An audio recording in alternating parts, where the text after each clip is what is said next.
Salam sejahtera Malaysia, terima kasih kerana menonton video-video dalam channel ini. Sebelum kita mula, jangan lupa untuk tekan tombol subscribe, share, like dan komen. Let's go! Salam sejahtera dan selamat malam kepada seluruh rakyat Malaysia dan pendengar berita panas. Hari ini, dipetik dari Malaysia Kini bertajuk, PAS nak suntik semangat perang soal Menteri KDN. Berita penuh, Menteri Dalam Negeri Saifuddin Nasution Ismail memandang serius terhadap perarakan menggunakan replika bersenjata tajam melibatkan PAS di Setiu, Terengganu pada 17 Februari. Katanya perarakan itu menimbulkan kegusaran awam, apatah lagi ketika suhu politik di beberapa negeri yang bakal berdepan dengan pilihan raya negeri semakin memuncak. Umum mengetahui bahawa negara sedang berhadapan dengan cabaran suasana politik 3R, kaum, agama dan raja yang masih belum reda sejak pilihan raya umum ke-15 lalu. Ini menuntut semua pihak agar menjadi lebih sensitif dan bertanggungjawab terhadap sebarang elemen yang boleh memanaskan keadaan, katanya. Semalam media sosial kecoh apabila gambar perarakan Himpunan Pemuda Islam Terengganu HIMPIT 2023 dengan imej pahlawan bersenjata tersebar di sosial media. Berdepan kritikan hebat, pemimpin-pemimpin PAS mempertahankan HIMPIT dengan menyamakannya dengan acara cosplay, perarakan Hari Kebangsaan dan Hari Pahlawan serta persembahan opera.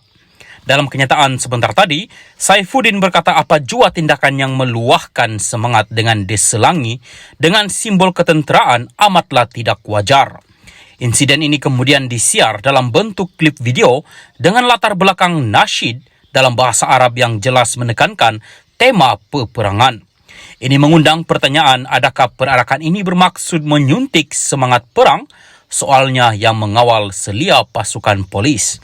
Saifuddin juga memberi amaran kepada semua pihak agar menghentikan perbuatan yang berpotensi menimbulkan huru-hara. Tindakan tegas akan diambil kepada sebarang elemen yang mengancam ketenteraman, keharmonian dan keselamatan rakyat, katanya lagi. Salam sejahtera dan selamat pagi kepada seluruh rakyat Malaysia dan pendengar berita panas. Hari ini dipetik dari syahbudin.com.net bertajuk, biarkan PN jadi pembangkang selama-lamanya. Berita penuh, belum pun sampai 3 bulan jadi pembangkang, PN yang ditunjangi Bersatu dan PAS ternampak begitu galak mencari salah Anwar Ibrahim dan kerajaan perpaduan yang dipimpinnya. Macam-macam yang mereka pertikai, termasuk juga perkara-perkara yang tidak masuk akal sama sekali. Kelakar dan geli hati pun ada melihat gelagat mereka sekarang ini lantaran mereka pernah berada dalam kerajaan selama 33 bulan sebelum ini. Tetapi, apa yang telah mereka lakukan? Lupakah mereka yang prestasi buruk PN ketika jadi kerajaan? Apa kehebatan yang Mahyadin MD Yassin lakukan selama jadi Perdana Menteri? Selain takut membuka parlimen dan bangga dengan pelaksanaan darurat demi untuk kekal lama berkuasa, menteri-menteri bersatu sendiri, apa peranan mereka yang boleh dibanggakan selama berada dalam kerajaan? Begitu juga dengan PAS. Apa sumbangan dan peranan mereka dalam kerajaan sepanjang 33 bulan itu?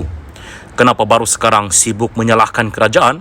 Walhal ketika berada dalam kerajaan mereka sendiri tidak berbuat apa-apa yang bermanfaat untuk rakyat dan negara.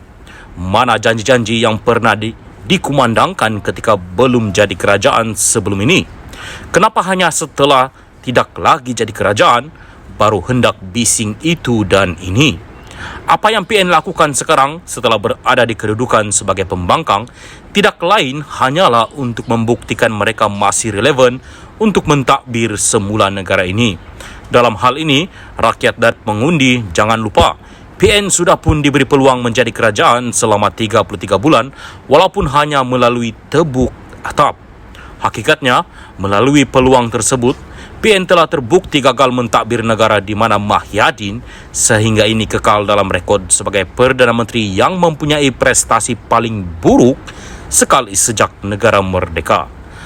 Apakah kita mahu sejarah buruk berulang kembali dengan Mahyadin sekali lagi memegang jawatan Perdana Menteri? Mahukah juga kita melihat muncul kembali duta yang hanya makan gaji buta? Oleh itu, Rakyat jangan sesekali terpedaya dengan mainan dan silap mata PN ini. Mereka tidak sesuai dan tidak layak sama sekali jadi kerajaan. Tempoh 33 bulan sebelum ini telah membuktikan hakikat itu. Berbanding kerajaan perpaduan yang belum berusia 100 hari ini, rakyat sendiri mula nampak perubahan dan arah tujunya. Contohnya, Anwar memerangi rasuah dan menggalakkan ketirisan dengan bersatu sendiri terpelit dalam siasatan dan pembekuan akaun bank.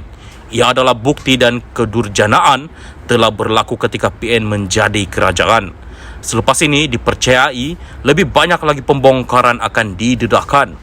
Biarkan PN terus bising kerana mereka memang hanya layak dan benar-benar berfungsi ketika jadi pembangkang saja. Ketika jadi kerajaan, mereka diam dan langsung tak berbuat apa-apa. Tetapi mula bising bila jadi pembangkang. Biarlah politik negara ini meraih dan parlimen menjadi macam zoo dengan PN terus kekal jadi pembangkang buat selama-lamanya. Melapat teka 33 bulan tak usah dijemput menjelma semula. Syabuddin Hussein, 16 hari bulan 2, 2023.